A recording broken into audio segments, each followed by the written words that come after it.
नमस्कार दोस्तों, स्वागत है आप सभी लोगों का एक बार फिर से अपने परिवार द नॉलेज प्लाजा में। उम्मीद करता हूं आप सभी लोग स्वस्थ होंगे और बहुत ही शानदार होंगे। तो आज के इस क्लास में हम यूपी कैडेट 2024 का पेपर सॉल्व करने वाले हैं, जो मेरठ यूनिवर्सिटी ने कराया था। आप लोग जब पेपर देने जाएं उससे पहले एक बार इसको ज़रूर देख लें। जो भी पेपर प्रीवियस ईयर जो भी पेपर हैं वो सारे आप लोग देख सकते हैं, सारे चैनल पे पड़े हुए हैं सारे ईयर के, तो वो आप लोग देख सकते हैं। देखिए यहाँ पे इसका पार्ट 1 हमने करा दिया है। पार्ट 1 का लिंक हम डिस्क्रिप्शन में दे देंगे, वहाँ से जाके आप लोग पार्ट 1 देख लेंगे। और पार्ट 2 जो बचे हुए क्वेश्चन थे, लगभग 110 क्वेश्चन के लगभग होंगे इसमें, वो आज हम आप लोगों को सॉल्व करा देंगे। तो सभी लोग जल्दी से जुड़ जाएंगे क्लास में और क्लास को एक बार कर देंगे शेयर, जिससे और भी दोस्तों जो हैं आप लोगों के उनके पास भी क्लास पहुँच जाए। और आप लोगों को एक जानकारी और दे दें, बहुत जल्द इस पर यूपी कैटेट 2025 के लिए बहुत जल्द क्लासेस शुरू होने वाली हैं। यूपी कैटेट 2025 के लिए जो क्रैश बैच है वो बहुत जल्द शुरू होने वाला है। क्रैश बैच आपका यूट्यूब पे ही चलने वाला है, तो आप सभी लोग जुड़ के यहाँ पे तैयारी कर सकते हैं। तो चलिए अब शुरू कर देते हैं। यहाँ पे देखिएगा, पहला क्वेश्चन पूछा गया था, इसमें ये जीके के क्वेश्चन शुरू हो रहे हैं। पहले यहाँ पे पहला क्वेश्चन पूछा गया था, भारतीय कृषि अनुसंधान परिषद के वर्तमान महानिदेशक कौन है? यानी आईसीआर के वर्तमान में महानिदेशक कौन है? डॉक्टर हिमांशु पाठक। डॉक्टर हिमांशु पाठक जो हैं ये आईसीआर के वर्तमान में महानिदेशक हैं। अगला क्वेश्चन पूछा गया था, इलाहाबाद उच्च न्यायालय के मुख्य न्यायाधीश वर्तमान में कौन है? इलाहाबाद हाई कोर्ट के मुख्य न्यायाधीश कौन है वर्तमान में? तो ये है अरुण बंसाली। कौन है? अरुण बंसाली इसका बिल्कुल सही आंसर था। यहाँ पे देखिएगा, ये अगला क्वेश्चन पूछा गया था, भारत के उपराष्ट्रपति जगदीप धनखड़ किस राज्य के हैं? भारत के उपराष्ट्रपति जो जगदीप धनखड़ हैं वो किस राज्य के हैं, मतलब किस राज्य से बिलोंग करते हैं? तो वो राजस्थान राज्य के हैं। कौन से राज्य के हैं? राजस्थान राज्य के हैं। इसका डी ऑप्शन करेक्ट हो जाएगा। यहाँ पे देखिएगा, जीके जो है वो बहुत ही सरल पूछी गई थी। सारा पेपर ही सरल पूछा गया था। आप लोग यहाँ पे देख सकते हैं, हर सब्जेक्ट सरल पूछा गया था इसमें। यहाँ पे देखिएगा, मेरठ यूनिवर्सिटी जो है वो बहुत ही बढ़िया पेपर बनाती है। यहाँ पे देखिएगा, उत्तर प्रदेश में कुल कितने मंडल हैं? कुल कितने मंडल हैं? तो 18 मंडल हैं।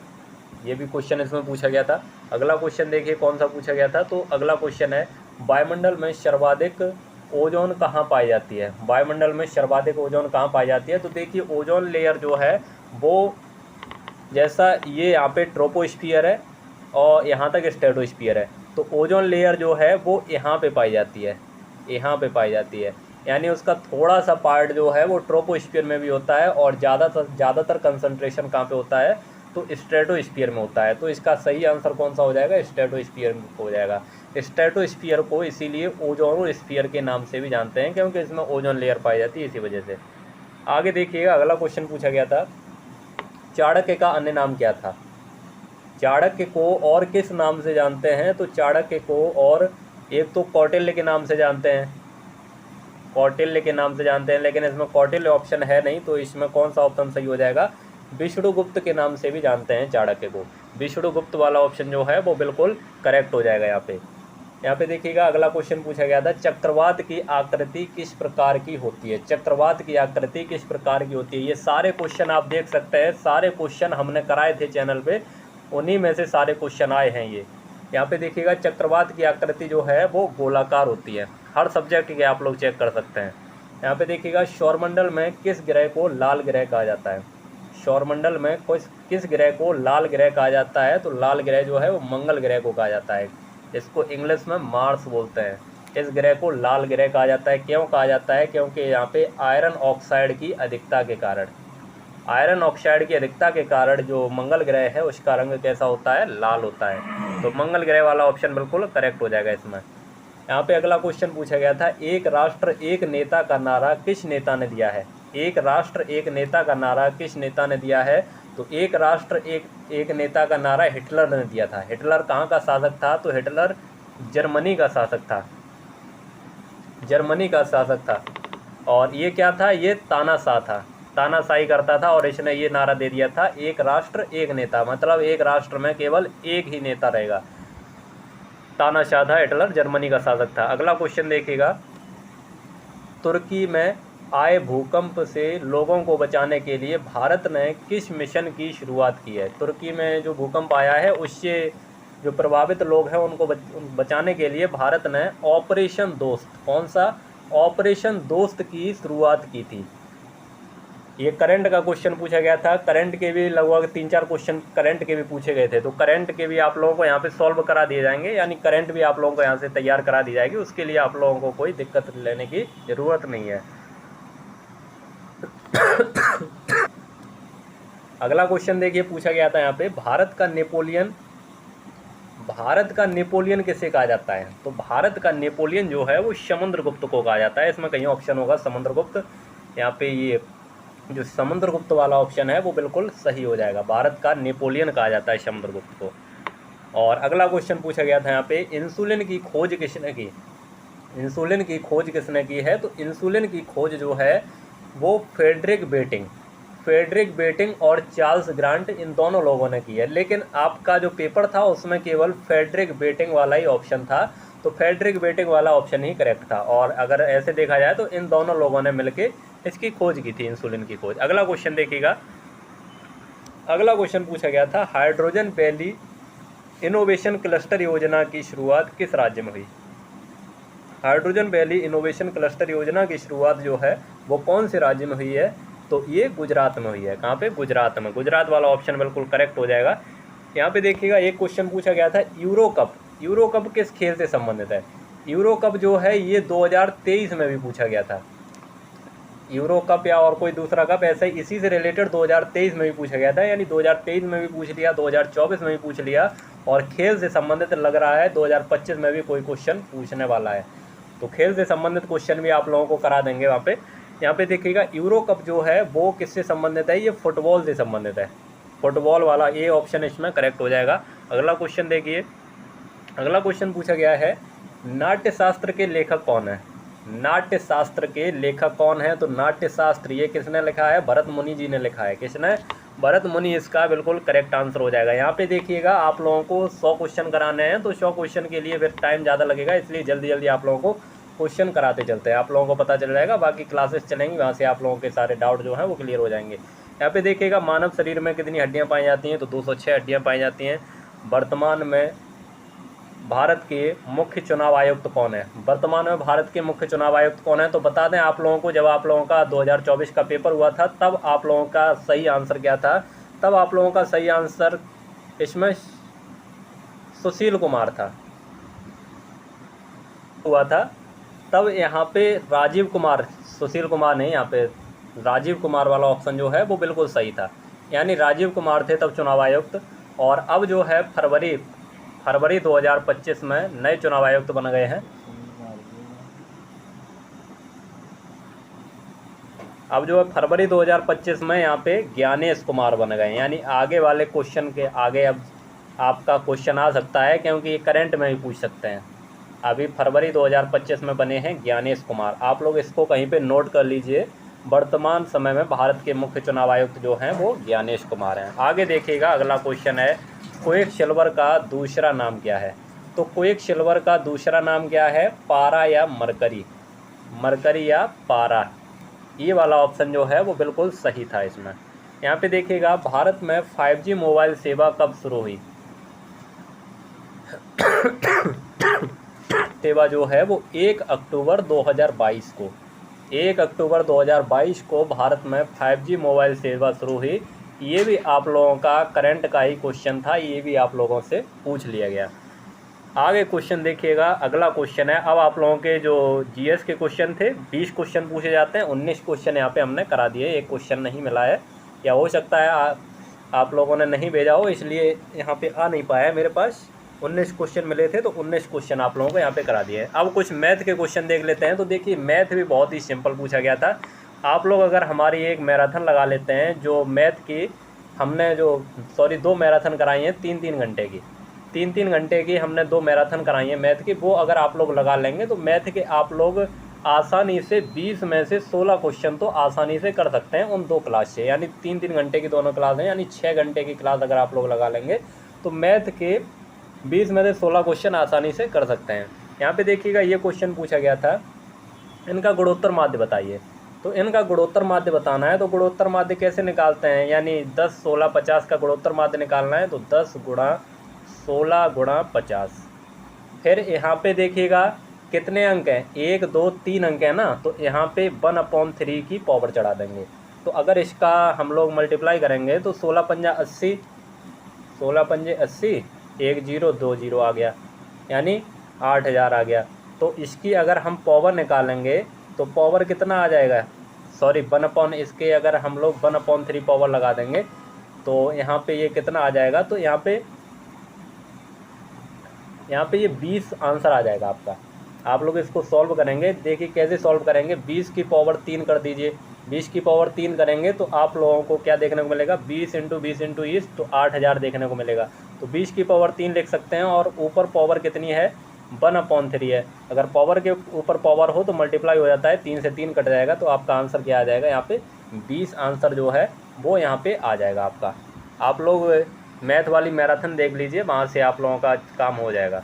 यहाँ पे देखिएगा अगला क्वेश्चन पूछा गया है, 2 2 4 6 8 4 इनका बहुलक बताना है। तो बहुलक क्या होता है, बहुलक जौन सी संख्या सबसे ज़्यादा बार आए वही उसका बहुलक होता है, जो सबसे ज़्यादा बार आएगी। तो इसमें सबसे ज़्यादा बार देखिए कौन सी संख्या है, तो सबसे ज़्यादा बार देखिए यहाँ पे 4 1 बार, 2 बार, 3 बार, 4 बार, 4 यहाँ पे 4 बार देखने को मिल रहा है, तो इसका बहुलक जो है वो 4 ही होगा।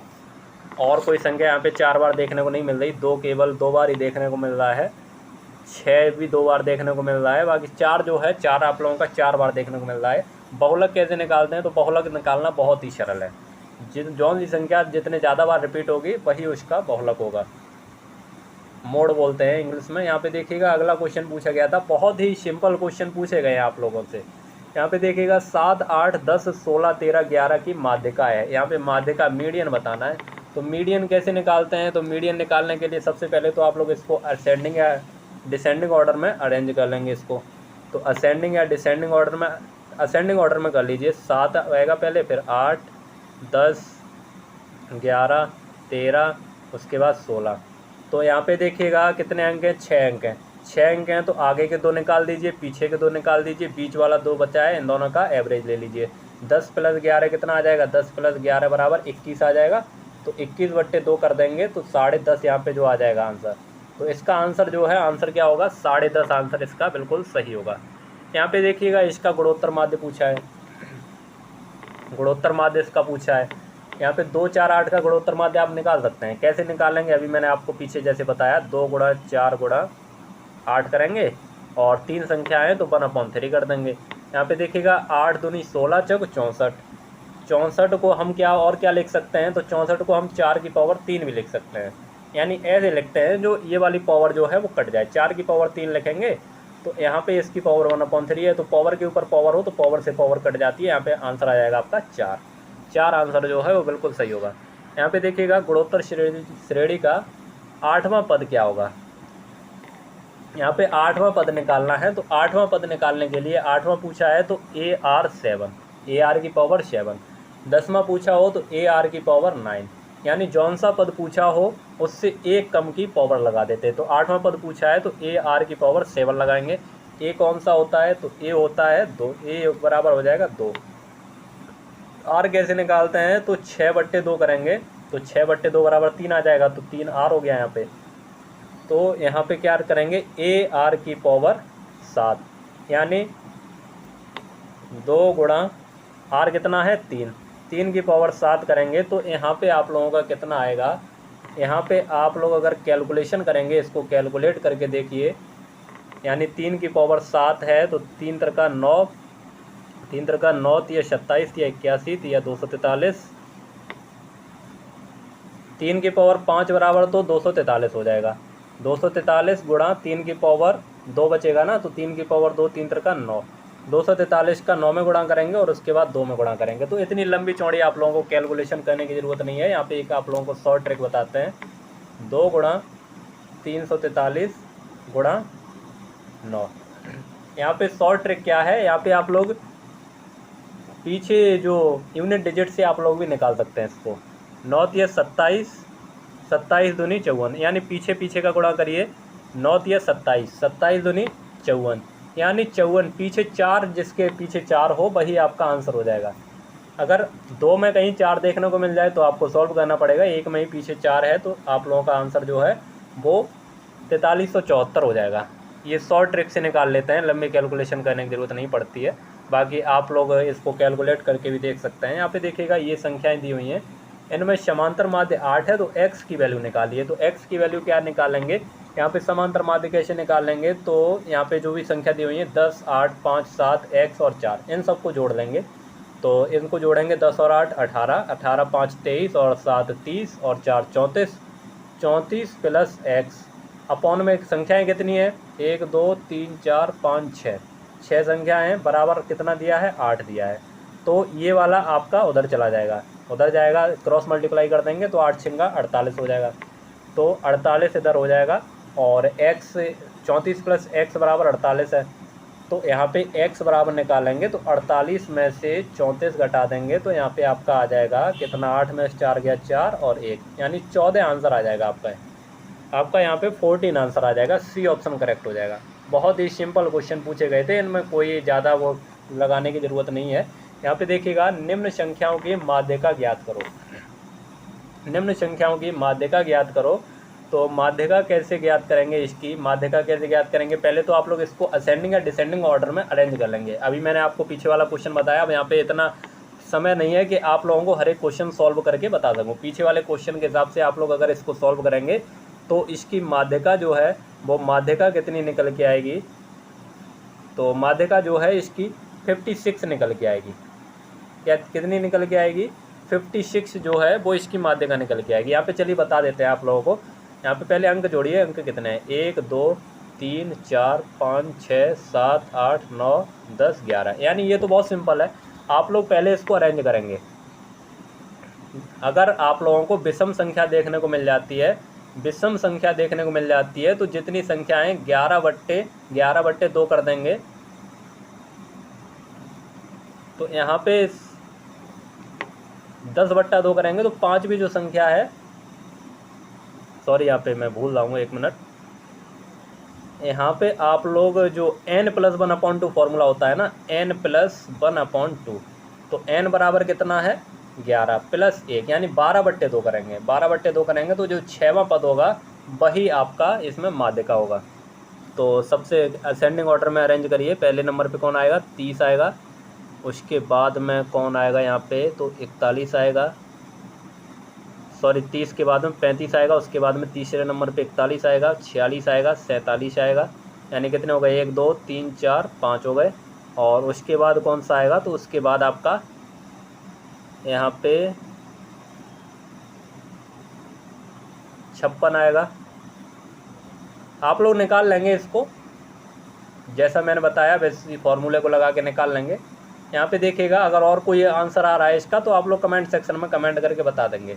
यहाँ पे देखिएगा निम्नलिखित संख्याओं का बहुलक होगा, तो बहुलक कैसे निकालेंगे, बहुलक मैंने आप लोगों को अभी बताया, जो जितने ज़्यादा बार रिपीट होगा वही उसका बहुलक होगा। तो यहाँ पे देखिएगा 57 कितने बार रिपीट हो रहा है, 1 बार 2 बार, और बाकी 26 कितने बार हो रहा है, तो 26 1 बार 2 बार 3 बार। 115 केवल 1 बार ही आ रहा है, 0 भी केवल 1 बार ही आ रहा है। तो 26 जो है वो सबसे ज़्यादा बार रिपीट हो रहा है, तो 26 जो है इसका आंसर हो जाएगा। अब देखिए इनका हरात्मक माध्य पूछा है, तो हरात्मक माध्य कैसे निकाल लेंगे। हरात्मक माध्य निकालने के लिए कुछ नहीं है, केवल आप लोग इनको उल्टा करके समांतर माध्य निकाल लीजिए। 1/10 + 1/5 + 1/15, इनको जोड़ दीजिए। आप लोग इनको जोड़ देंगे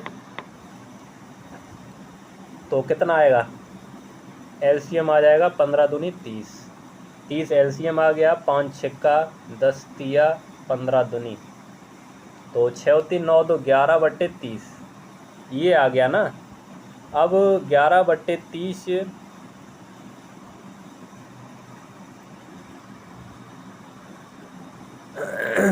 तो संख्याएं भी तो 30 है ना, तो 3 का यहाँ पे वो कर देंगे।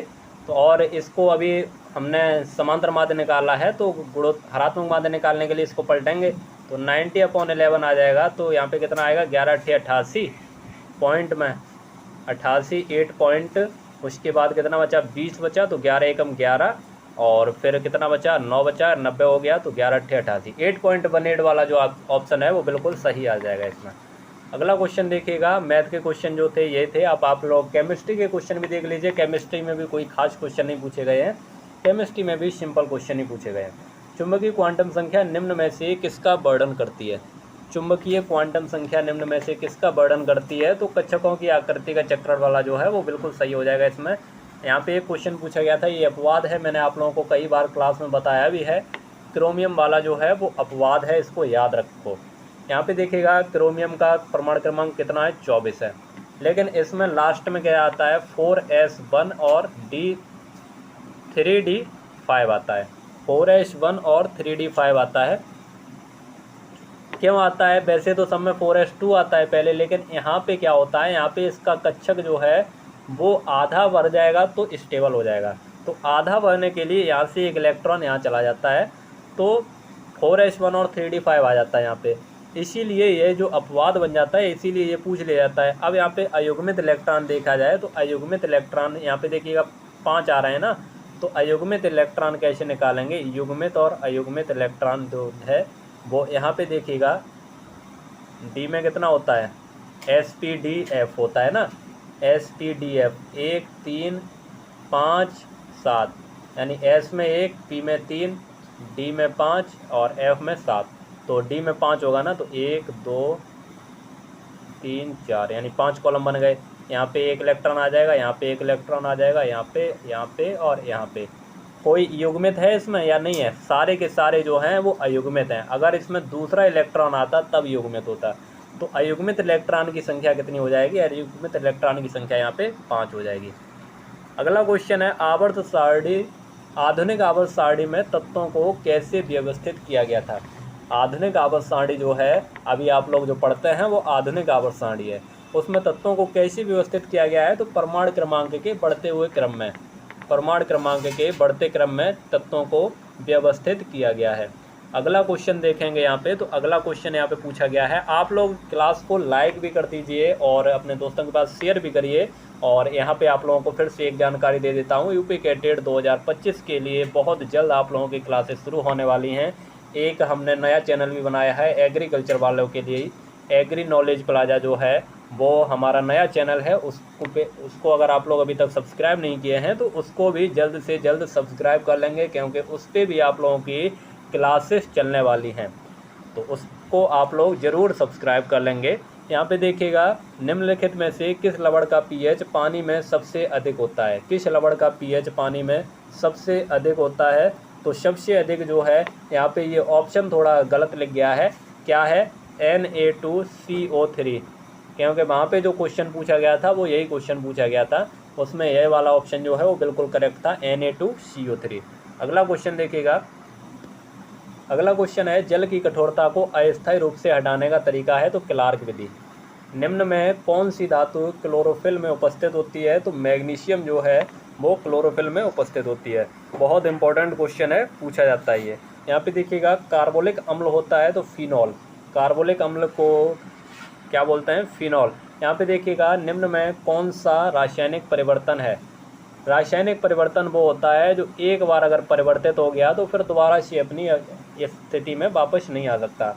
बर्फ़ का पिघलना, यहाँ पे देखिएगा, एक बार बर्फ़ अगर पिघल जाती है तो अगर उसको ठंडा करेंगे तो दोबारा भी जम जाएगी, तो ये कैसा है? भौतिक परिवर्तन है। पानी से बर्फ़ बनना, ये भी भौतिक परिवर्तन है। पानी से बर्फ़ बनेगी, फिर बर्फ़ से पानी भी बन जाएगा। दूध से दही बनना, ये आपका रासायनिक परिवर्तन है, क्योंकि एक बार दूध से दही बन गया फिर दही से दूध नहीं बन सकता। तो रासायनिक परिवर्तन क्या है? यही है। मोमबत्ती का पिघलना, ये भी आपका भौतिक परिवर्तन ही है। भौतिक और रासायनिक दोनों में इसको काउंट कर लेते हैं। मोमबत्ती का पिघलना जो है इसको भौतिक और रासायनिक दोनों में काउंट कर लेते हैं।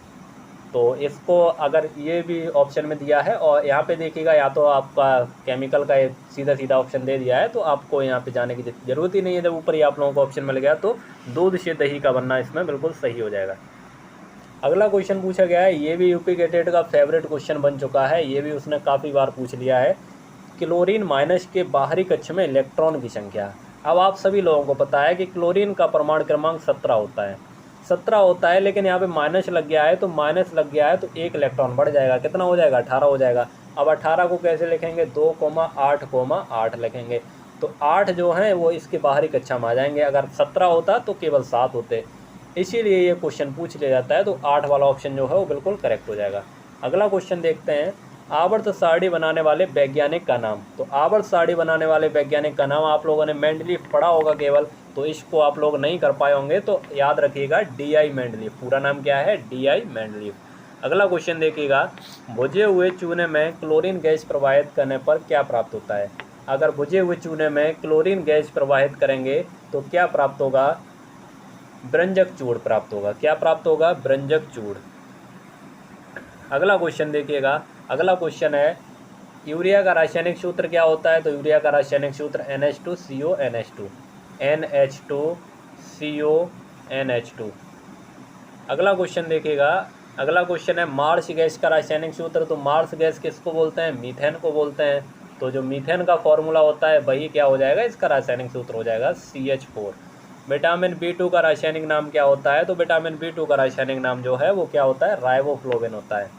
विटामिन B2 का रासायनिक नाम राइबोफ्लोविन होता है। एस्कॉर्बिक एसिड किसका होता है? विटामिन C का होता है। रेटिनॉल विटामिन A का होता है। ये आप लोग याद रखिएगा विटामिन के रासायनिक नाम। यहाँ पे अगला क्वेश्चन है, निम्न में कौन सा अनौपचारिक शर्करा है? इनमें से अनौपचारिक शर्करा कौन सा है? तो सुक्रोज जो है वो यहाँ पे आपको अनौपचारिक शर्करा देखने को मिल जाएगा। अगला क्वेश्चन पूछा गया है, पित्त का स्रोत है। पित्त का स्रोत है, तो पित्त का स्रोत क्या है? यकृति। क्या है? यकृति या लीवर। ये भी रिपीटेड क्वेश्चन है। ये भी कई क्वेश्चन है इसमें जो यूपी कैडेट ने रिपीट किए हुए हैं, इसीलिए मैं आप लोगों से बोल रहा हूँ कि जितने भी प्रीवियस ईयर क्वेश्चन पेपर हुए हैं वो आप लोग एक बार जरूर देख के जाइएगा।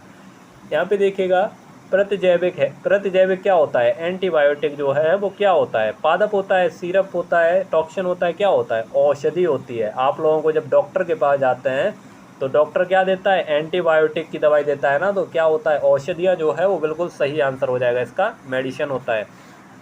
अगला क्वेश्चन है, सिंगल सुपर फॉस्फेट द्वारा आपूर्ति होती है। सिंगल सुपर फॉस्फेट जो है वो फॉस्फोरस, गंधक, कैल्शियम, उपरोक्त तीनों, तो इन सभी की आपूर्ति होती है सिंगल सुपर फॉस्फेट के द्वारा। अगला क्वेश्चन देख लीजिए। अगला क्वेश्चन है, निम्न में कौन सा सांद्रित कार्बनिक खाद है? तो सांद्रित कार्बनिक खाद, कंसंट्रेटेड कार्बनिक खाद की बात हो रही है। तो कंसंट्रेटेड जिसमें न्यूट्रिएंट ज़्यादा होगा वो कार्बनिक खाद जो है वो सांद्रित होगी।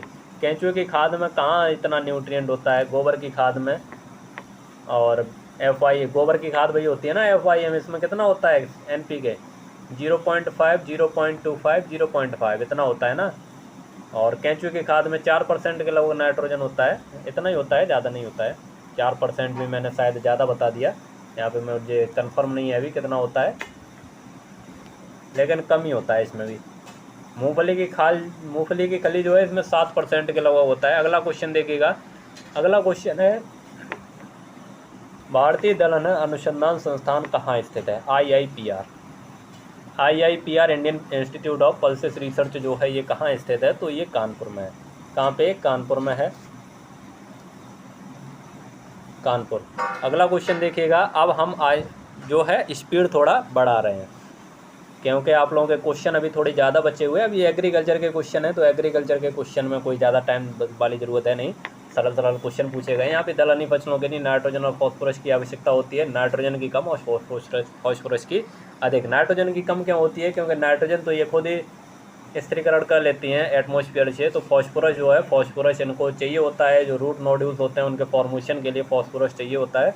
तो फॉस्फोरस की ज़्यादा मात्रा होती है। नाइट्रोजन तो ये खुद वहाँ से स्टोर कर लेती हैं और आगे आने वाली क्रॉप जो है उसको भी प्रोवाइड कर देती हैं। पौधों के लिए आवश्यक पोषक तत्वों की संख्या कितनी होती है? 17 होती है। ये किसने बताया था? उन्होंने स्टार्ट ने बताया था। अगला क्वेश्चन देखिएगा, सबसे अधिक प्रोटीन युक्त फसल कौन सी है? तो सबसे अधिक प्रोटीन युक्त फसल सोयाबीन हो जाएगा। यहाँ पे 40 से 42% प्रोटीन पाई जाती है। अगला क्वेश्चन देखते हैं, निम्न में कौन सा प्रारंभिक पोषक तत्व है? प्रारंभिक पोषक तत्व कौन से होते हैं? NPK होता है। NPK, यहाँ पे नाइट्रोजन जो है ये प्रारंभिक पोषक तत्व है। CAMGS ये सेकेंडरी न्यूट्रिएंट होते हैं। सेकेंडरी न्यूट्रिएंट यानी द्वितीयक पोषक तत्व। जिंक जो है, जिंक सूक्ष्म पोषक तत्व है, सूक्ष्म यानी माइक्रो न्यूट्रिएंट है। अगला क्वेश्चन देखिएगा, मृदा सुधारक पायराइट का रासायनिक सूत्र। मृदा सुधारक पायराइट का रासायनिक सूत्र जो है वो FeS2 होता है। अगला क्वेश्चन, यूरिया में नाइट्रोजन एमाइड फॉर्म में पाई जाती है। टिक्का रोग किस फसल से संबंधित है? ये भी काफ़ी बार पूछा गया है। मूंगफली से संबंधित है। किससे? मूंगफली से संबंधित है। किस फसल के लिए गंधक की आवश्यकता पड़ती है? तो गंधक की आवश्यकता तिलहनी फसलों के लिए पड़ती है। तो आप लोग इसमें देख लीजिए कौन सी तिलहनी फसल आप लोगों को दिख रही है। सरसों जो है, सरसों इसका बिल्कुल करेक्ट आंसर हो जाएगा। तेल बनने के लिए सल्फर की आवश्यकता होती है। यहाँ पे देखिएगा प्लानीमीटर का प्रयोग किया जाता है। तो प्लानीमीटर का प्रयोग पत्तियों का क्षेत्रफल निकालने के लिए किया जाता है। लाइसिन अमीनो अम्ल किस फसल में पाया जाता है? तो सोयाबीन में पाया जाता है लाइसिन अमीनो अम्ल। SRI को जाना जाता है। तो SRI को सिस्टम ऑफ राइस इंटेंसिफिकेशन, चावल की गहनता प्रणाली। ये मैं आप लोगों को बोलता हूँ कि आप लोगों को अगर हिंदी वाले उसमें समझ में नहीं आ रहा है तो आप लोग इंग्लिश एक बार ज़रूर चेक किया करिए, ताकि आप लोगों को हो सकता है कोई क्वेश्चन ऐसा हो जो इंग्लिश में पढ़ने के बाद बन जाए। तो यहाँ पे चावल की गहनता प्रणाली जो है, यहाँ पे आप लोग बहुत कम समझ पाए होंगे, लेकिन सिस्टम ऑफ राइस इंटेंसिफिकेशन देखते तो आप शायद आप लोग समझ सकते थे इसको। अगला क्वेश्चन देखिएगा, बाजरा का चेपा रोग, अर्गट डिजीज किसके कारण होता है? तो अर्गट डिजीज जो है वो क्लेविसेप्स फ्यूजिफॉर्मिस के कारण होता है। अर्गट रोग जो है वो भी महत्वपूर्ण है। यहाँ पे देखिएगा, what is B layer in the soil profile called, जो सॉइल प्रोफाइल होती है उसमें बी संस्तर को क्या बोलते हैं? तो बी संस्तर को हम लोग इल्यूवियल, यहाँ पे इल्यूवियल लेयर होगा, इल्यूवियल लेयर बोलते हैं। और ई वाला जो है, ई वाला ए और इल्यूवियल वाला बी। यहाँ पे मैंने तो ऐसे याद रखा था कि ए पहले आ रहा है तो ई पहले आ रहा है, ए से ई और बी से आई। इस तरह से आप लोग कोई ट्रिक बना लीजिए, उससे याद कर लीजिए इसको। निम्न में दिवस उदासीन फसल कौन सी है? तो सूरजमुखी दिवस उदासीन फसल है, डे न्यूट्रल प्लांट है। यानी यहाँ पे डे न्यूट्रल प्लांट का मतलब क्या है? डे न्यूट्रल प्लांट का मतलब ये है कि इसको ये नहीं चाहिए कि इसको इतना घंटा सूर्य मिले, इतना घंटा डार्कनेस मिले, इसको इसका कोई मतलब नहीं है। वैसे और जो क्रॉप होती हैं उनमें क्लियर रहता है कि उनको इतने घंटे लाइट चाहिए और इतने घंटे अंधेरा चाहिए, लेकिन सोयाबीन जो है वो डे न्यूट्रल क्रॉप है। अगला क्वेश्चन है, आवश्यक नाइट्रोजन, अगर आवश्यक नाइट्रोजन में इतने का गुणा कर दें तो किसकी मात्रा निकालने का फॉर्मूला है ये? तो ये यूरिया की मात्रा निकालने का। क्या? यूरिया की मात्रा। अगर मान लीजिए आप लोगों को 120 किलोग्राम क्या चाहिए? नाइट्रोजन चाहिए। जैसे गेहूं में लिखाते हैं ना 120 किलोग्राम नाइट्रोजन, 120 किलोग्राम नाइट्रोजन चाहिए, तो इसके लिए कितना यूरिया आप लोगों को यूज करना पड़ेगा? तो 120 में यहाँ पे जो फॉर्मूला दिया हुआ है, क्या फॉर्मूला है? 2.17, 2.17 से आप लोग यहाँ पे मल्टीप्लाई कर देंगे तो आप लोगों का यूरिया की मात्रा निकल आएगा। 120 में 2.17 से आप लोग मल्टीप्लाई कर देंगे तो इस यूरिया की मात्रा निकाल लेते हैं इससे। अगला क्वेश्चन है, केंचुए भूमि में किस गहराई तक पाए जाते हैं? तो ऊपर की आधी से 1 मीटर तक की गहराई में पाए जाते हैं। बेसिक स्लैग निम्न में से किसका बाई प्रोडक्ट है? तो इस्पात उद्योग का बाई प्रोडक्ट है। अगला क्वेश्चन देखिएगा, गाय के 1 लीटर दूध में कितनी ऊर्जा होती है? बेसिक स्लैग जो है, बेसिक स्लैग आप लोगों को बता दूं, बेसिक स्लैग बहुत अच्छे न्यूट्रिएंट का काम करता है, इसको न्यूट्रिएंट की तरह यूज करते हैं। यहाँ पे देखिएगा, गाय के 1 लीटर दूध में कितनी ऊर्जा होती है? तो ये होती है, ये 900 के लगभग होती है। तो यहाँ पे आपका 800 कैलोरी वाला ऑप्शन जो है वो बिल्कुल सही हो जाएगा। अगला क्वेश्चन है, यदि दूध में 5% वसा, 4% प्रोटीन और 85% जल है तो इसमें वसा रहित ठोस पदार्थ कितना होगा? तो वसा रहित ठोस पदार्थ कितना हो जाएगा? 9% हो जाएगा यहाँ पे। अगला क्वेश्चन देखिएगा, अगला क्वेश्चन है, खुरपका मुंहपका रोग का कारक है? तो ये FMD जो है वायरस से होता है। अगला क्वेश्चन देखिएगा, बकरी में किस उम्र में बधिया करते हैं इसको? तो 4 से 6 सप्ताह, यानी 1 से 1.5 माह। अगला क्वेश्चन, ये सारे क्वेश्चन जो हैं बहुत ही सिंपल हैं और ये सारे आप लोगों के मेरठ यूनिवर्सिटी द्वारा 2024 में पूछे गए हैं। भैंस में स्तनपान लैक्टेशन की औसत अवधि क्या है? तो 300 दिन के आसपास होती है, लेकिन 300 दिन आपके ऑप्शन में था नहीं, तो आप लोगों का 332 दिन जो है वो बिल्कुल सही हो जाएगा, क्योंकि कुछ भैंसें होती हैं वो ज़्यादा दिन तक भी दूध दे देती हैं। तो 332 के लगभग ही है। अगला क्वेश्चन देखिएगा, दुधारू पशुओं में किस बीमारी की जांच के लिए स्ट्रिप कप का प्रयोग किया जाता है? तो स्ट्रिप कप का प्रयोग थनैला रोग की जांच के लिए करते हैं। गाय के कृत्रिम गर्भाधान हेतु तो आवश्यक वीर्य की संख्या 1 से 2 क्यूबिक सेंटीमीटर होती है। एकल पंक्ति वाली पशुशाला की चौड़ाई 20 फीट होती है। अगला क्वेश्चन देखिएगा, जल्दी जल्दी से क्वेश्चन देख लेते हैं। भेड़ का गर्भकाल होता है तो भेड़ का गर्भकाल 145 दिन होता है, 145 दिन होता है। इसमें ऑप्शन दिया नहीं है। अब ये नहीं पता आपके पेपर में इनमें से कोई नहीं ऑप्शन था या इसकी जगह और कुछ था। अगर इनमें से कोई नहीं का ऑप्शन की जगह और कुछ होगा तो 150 दिन वाला ऑप्शन सही है, और इनमें से कोई नहीं वाला है तो इनमें से कोई नहीं वाला आपका सही है। वैसे कितना होता है? 145 दिन होता है। भैंस की संकर नस्ल, भैंस की संकर नस्ल कौन सी है? तो मेहसाना जो है ये मुर्रा और सुरती के क्रॉस से बनाई गई है। मुर्रा और सुरती के क्रॉस से बनाई गई है। अगला क्वेश्चन देखिएगा, किस प्रकार के हैरो को बागों का हैरो भी कहा जाता है? तो ऑफसेट हैरो को बागों का हैरो भी कहा जाता है। खरपतवार नाशी के छिड़काव के लिए स्प्रे मशीन में किस प्रकार का नोजल प्रयोग किया जाता है? तो ठोस त्रिशंकु प्रकार का। अगला क्वेश्चन है, कौन सा मृदा सुधारक क्षारीय मिट्टियों के लिए प्रयुक्त होता है? तो क्षारीय मिट्टियों के लिए जिप्सम का भी प्रयोग करते हैं, पायराइट का भी प्रयोग करते हैं और लाइम सल्फर का भी प्रयोग करते हैं। तो अगला क्वेश्चन है, किलोवाट घंटा किसका मात्रक है? तो किलोवाट घंटा जो है वो किसका मात्रक है? किलोवाट घंटा विद्युत ऊर्जा का मात्रक है। निम्न में अदिश राशि कौन सी है? तो विद्युत धारा जो है वो इसमें अदिश राशि हो जाएगी, क्योंकि ये वेक्टर के नियम का पालन नहीं करती है, इसलिए अदिश राशि है। अगला क्वेश्चन देख लीजिएगा, कुछ क्वेश्चन बचे हुए हैं वो भी आप लोगों के जहाँ पे सॉल्व करा देते हैं। बाकी एक पार्ट हम लोग सॉल्व करा चुके हैं, उसका लिंक डिस्क्रिप्शन में दे देंगे, वहाँ से आप लोग देख सकते हैं। कच्चे लोहे का गलनांक होता है, तो कच्चे लोहे का गलनांक 1200 डिग्री सेल्सियस होता है। सेंट्रीफ्यूगल पंप द्वारा 1 घंटे में 1 लाख लीटर पानी निकलता है। अगला क्वेश्चन है, श्वेत ढलवा लोहे में कार्बन की प्रतिशत मात्रा कितनी होती है? तो ये 2 से 4% होती है। और आगे देखते हैं, ट्रैक्टर में हाइड्रोलिक का कार्य क्या होता है? तो कृषि यंत्रों को ऊपर नीचे करने में, कृषि यंत्रों को ऊपर नीचे करने में। अगला क्वेश्चन देखिएगा, डीजल इंजन में विशिष्ट ईंधन खपत है। डीजल इंजन में विशिष्ट ईंधन खपत है तो ये क्या है? ये पेट्रोल इंजन से कम होती है, पेट्रोल इंजन से कम होती है। अगला क्वेश्चन है, निम्न में से कौन सा प्राथमिक भूपरिष्करण यंत्र है? तो जिसके पीछे आप लोगों को हल लगा हुआ मिल जाए वो प्राथमिक भूपरिष्करण यंत्र होता है, केवल देसी हल को छोड़ के। देसी हल आपका बहुत देसी हल होता है, इससे प्राथमिक जुताई भी हो जाती है और बुवाई भी हो जाती है। बाकी जितने भी हल हैं वो सभी प्राथमिक भूपरिष्करण यंत्र होते हैं। तो मिट्टी प्लट हल वाला जो ऑप्शन है वो बिल्कुल सही हो जाएगा। और कल्टीवेटर जो है वो द्वितीय भूपरिष्करण यंत्र है। किस प्रकार के कृषि यंत्र में लूप सिलेंडर का प्रयोग करते हैं? तो धान के थ्रेशर में लूप सिलेंडर का प्रयोग किया जाता है। विकेंद्री पंप का अधिकतम चूसड़ लिफ्ट है 12 मीटर। अगला देखिए, अगला क्वेश्चन इसमें पूछा गया है, करेले का वानस्पतिक नाम क्या होता है? मोमोर्डिका करेंटिया होता है। मोमोर्डिका करेंटिया जो है इसका वानस्पतिक नाम होता है। मिर्च में चरपराहट किसके कारण आती है? कैप्सिसिन के कारण आती है। और एस्कॉर्बिक एसिड किसमें पाया जाता है? तो एस्कॉर्बिक एसिड आप लोग याद रखिए, आंवला जो है, आंवला में एस्कॉर्बिक एसिड देखने को मिलता है आप लोगों को। यहाँ पे देखिएगा, टमाटर को फटने से बचाने के लिए किस तत्व का प्रयोग करते हैं? तो बोरॉन का प्रयोग करते हैं। यानी टमाटर के जो फल हैं वो बोरॉन की कमी से फट जाते हैं, तो उनको बचाना है तो बोरॉन का आप लोगों को प्रयोग करना पड़ेगा।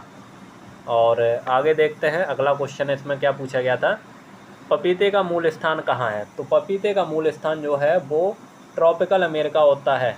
ट्रॉपिकल अमेरिका होता है, अमेरिका ऑप्शन दिया हुआ था उसमें। कलमी आम कितने वर्ष में फल देना शुरू कर देता है? तो कलमी आम जो है वो 4 से 5 साल में, 4 से 5 साल में। अगर आप लोग कलम करके लगाते हैं तो 4 से 5 साल में। अगर आप लोग गुठली से लगाते हैं तो गुठली से लगाएंगे तो कम से कम 8 से 10 साल लग जाएंगे, लेकिन कलम करके लगाएंगे तो 4 से 5 साल में फल देना शुरू कर देता है कलमी आम। यहाँ पे देखिएगा, नींबू में सिट्रस कैंकर रोग का कारक क्या है? तो सिट्रस कैंकर जो है वो बैक्टीरिया से होता है। जेंथोमोनास कॉम्पेस्ट्रेस जो बैक्टीरिया होता है उससे सिट्रस कैंकर रोग होता है, और ये बहुत ही घातक बीमारी है नींबू वर्गीय फलों की। यहाँ पे देखिएगा, रायमनेशी किसका कुल है? रायमनेशी किसका कुल है? तो बेर का कुल है। अगला क्वेश्चन है, लहसुन में गुणसूत्र की संख्या कितनी होती है? तो ये 2n बराबर 16 होती है, 2n बराबर 16। और अगला क्वेश्चन देखिए, इसमें क्या पूछा गया है, टमाटर का लाल रंग जो है लाइकोपीन के कारण होता है। और गेंदा का जन्म स्थान मैक्सिको है। इसका सीड रेट भी पूछा जाता है, 1.5 किलोग्राम इसका सीड रेट होता है। सीड रेट भी कई बार यूपीकेटेड के एग्जाम में पूछा गया है। अब इसका जन्म स्थान भी पूछ लिया, तो जन्म स्थान मैक्सिको है। निम्न में कौन सी सब्जी विटामिन सी का अच्छा स्रोत है? तो कौन सी सब्जी विटामिन सी का अच्छा स्रोत है? तो हरी मिर्च जो है वो विटामिन सी का अच्छा स्रोत है। जितनी भी हरी सब्जियां होती हैं वो सारी की सारी हरी सब्जियां विटामिन सी का अच्छा स्रोत होती हैं। और जो फलों की बात करें तो फल आप लोगों को जितने भी खट्टे फल देखने को मिलें, जितने भी आप लोगों को खट्टे फल देखने को मिलें, ज़्यादातर जो है वो विटामिन सी के अच्छे स्रोत होते हैं। और सब्जियां जो हरी सब्जियां होती हैं। पूसा ज्वाला किसकी प्रजाति है? पूसा ज्वाला किसकी प्रजाति है? तो ये भी मिर्च की प्रजाति है। और जो हॉट पेपर होती है उसकी प्रजाति है पूसा ज्वाला। आगे देखिएगा, निम्न में किस फसल में विटामिन के पाया जाता है? तो विटामिन के जो है वो आपको स्ट्रॉबेरी में देखने को मिलता है। स्ट्रॉबेरी में प्रोपगेशन किसके द्वारा होता है? तो रनर्स के द्वारा इसमें प्रोपगेशन देखने को मिलता है। और स्ट्रॉबेरी जो है वो मैन मेड है। क्या है? मैन मेड है, यानी मनुष्य के द्वारा बनाया गया स्ट्रॉबेरी। अगला क्वेश्चन देखिएगा, पौधों में प्रतरनाशी प्रतिरोधक जीन होता है, तो हर्बिसाइड रेजिस्टेंस जीन कौन सा होता है? यहाँ पे जीएसटी। ये थोड़ा अलग क्वेश्चन पूछ लिया था आप लोगों से, सिलेबस से थोड़ा बाहर था। जीएसटी जो है वो बिल्कुल सही आंसर था। अगला क्वेश्चन है, क्राइजीन बॉलवॉर्म किस फसल को बचाता है? क्राइजीन जो है वो बॉलवॉर्म से किस फसल को बचाता है? तो क्राइजीन जो है वो कपास को बचाता है। आप लोगों ने सुना होगा, एक होता है क्राई AC1, एक होता है क्राई AC2। ये दोनों के दोनों जो हैं ये किसके लिए प्रयोग किए जाते हैं? ये बीटी कॉटन में प्रयोग किए गए हैं। किसमें? बीटी कॉटन आप लोगों ने सुना होगा। तो बीटी कॉटन बनाने के लिए क्राई AC1 और क्राई AC2 जीन का प्रयोग किया गया है। और ये बीटी कॉटन किसके लिए बनाया गया था? तो बॉलवॉर्म से रोकने के लिए। बॉलवॉर्म लग जाता है, बहुत डेंजर कीट होता है इसका, जो इसको नष्ट कर देता है कपास की फसल को। उसी के लिए कपास में बीटी कॉटन बनाया गया था। इसमें क्राइजीन का प्रयोग किया गया है। अगला क्वेश्चन देखिएगा, कौन सा तत्व पौधों के लिए एनर्जी करेंसी के रूप में जाना जाता है? तो फॉस्फोरस को एनर्जी करेंसी के रूप में जानते हैं। अगला क्वेश्चन है, सोयाबीन की फसल में नाइट्रोजन का स्थिरीकरण करने वाली राइजोबियम की प्रजाति कौन सी है? राइजोबियम जपोनिकम। और चिकनी मिट्टी के कणों का आकार जो है वो कितना होता है? तो <<0.002 mm। चिकनी मिट्टी जो किले के कणों का आकार होता है। लवड़ी मृदा की विद्युत चालकता की बात करें, लवड़ी मृदा की विद्युत चालकता इलेक्ट्रिकल कंडक्टिविटी ईसी कितनी होती है? ईसी की यूनिट क्या होती है? ईसी की यूनिट भी आप लोग याद रख लीजिए, यूनिट भी पूछ ली जाती है। डेसीसाइमन्स पर मीटर कितनी होती है? मोर देन 4 डेसीसाइमन्स पर मीटर। मोर देन 4 डेसीसाइमन्स पर मीटर। तो आप लोगों के जो क्वेश्चन थे यूपीकेटेड के एग्जाम में जो पूछे गए थे वो आप लोगों के यहाँ पे कंप्लीट करा दिए गए हैं। कुछ क्वेश्चन हमने यहाँ पे कंप्लीट कराए हैं, कुछ क्वेश्चन हमने यूनिट 1 में कंप्लीट कराए हैं। ये आप लोग पार्ट 2 देख रहे थे ना, तो पार्ट 1 आप लोग देख लीजिएगा। पार्ट 1 का लिंक डिस्क्रिप्शन में पड़ा हुआ है, वहाँ से जाके आप लोग पार्ट 1 भी देख सकते हैं। और आप लोगों को बता दें, यूपीकेटेड 2025 के लिए क्लासेस जो हैं वो बहुत जल्द 1-2 दिन में ही आप लोगों की शुरू होने वाली हैं। तो आप लोग अगर तैयारी करना चाहते हैं, आप लोगों के कोई दोस्त हैं या कोई छोटे भाई बहन हैं जो तैयारी करना चाहते हैं, तो उन लोगों को आप लोग बता सकते हैं। यहाँ पे आप लोग देख भी सकते हैं, यहाँ पे जितने भी क्वेश्चन आप लोगों को यहाँ पे मिले हैं वो सारे के सारे क्वेश्चन पहले से हमने यूट्यूब पे करा दिए हैं। वहीं से सारे के सारे क्वेश्चन आए हैं। 1-2 क्वेश्चन बाहर से आ सकते हैं, क्योंकि पेपर जो है वो मेरठ यूनिवर्सिटी ने बहुत ही सरल पेपर पूछा था। सारे के सारे क्वेश्चन जो हैं वो यहाँ पे पड़े हुए हैं। अब इस बार CSE यूनिवर्सिटी पेपर करा रही है, तो CSE यूनिवर्सिटी ने 2020 में भी पेपर कराया था। 2020 वाला ही पेपर आप लोगों को दिखा देंगे। एग्रीकल्चर जो है, एग्रीकल्चर तो उसने भी सरल पूछी थी। जो थोड़ा फिजिक्स और केमिस्ट्री थोड़ा मॉडरेट लेवल का पूछा था, बाकी और तो ठीक ठाक ही था, वो भी आप लोगों को दिखा देंगे। अब आप लोग अगर चैनल पे पहली बार आए हुए हैं, अभी तक चैनल को सब्सक्राइब नहीं किए हैं, तो चैनल को सब्सक्राइब करके बेल आइकन को प्रेस कर लेंगे, जिससे आने वाले वीडियो की नोटिफिकेशन आपके पास समय से पहुंच सके। और आप लोग एग्री नॉलेज प्लाजा जो है उस पर भी आप लोग जुड़ जाएंगे। इसी का नया चैनल है जो एग्रीकल्चर वालों के लिए मुख्य रूप से बनाया गया है। उस पर भी आप लोगों की क्लासेज जो हैं वो बहुत जल्द शुरू हो जाएंगी। उम्मीद करता हूँ आप लोगों को ये अच्छा लगा होगा। अगर अच्छा लगा है तो इसको लाइक कर दीजिए, चैनल पे नए हैं तो चैनल को सब्सक्राइब कर लीजिए। मिलते हैं आप लोगों को नेक्स्ट वीडियो में। तब तक के लिए अगर आप लोगों को कोई दिक्कत हो तो कमेंट सेक्शन में कमेंट करके बता सकते हैं। ख्याल रखिए अपना, तैयारी करते रहिए। जय हिंद, वंदे मातरम।